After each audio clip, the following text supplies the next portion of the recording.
Hindi lahat may chance sa corner lot, lalo na kung may deadline.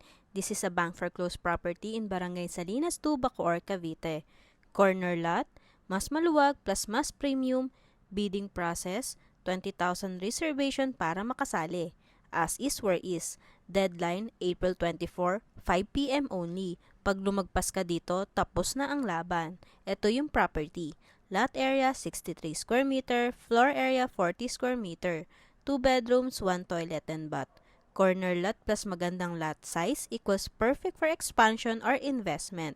Starting bidding price, 2,329,600. At dahil bidding ito, may chance ka pa makuha below market value. Pero tandaan, paunahan at pagandahan ng offer bago mag-deadline. Ito, sample computation. 20% down payment, 465,920. 80% balance, 1,863,680.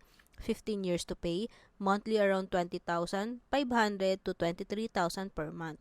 Estimated required income, 55,000 to 75,000 per month. Household income. Pwede combined income para mas mataas approval. Important reminders, transfer of title is not included. As is where is, need mo i-check actual unit. Bidding, kailangan strategic ang offer, pero tutulungan namin kayo from viewing hanggang submission. Kung gusto mo magkaroon ng corner lot sa Bacoor, April 24, 5 p.m. deadline. 20,000 lang para makasali sa bidding.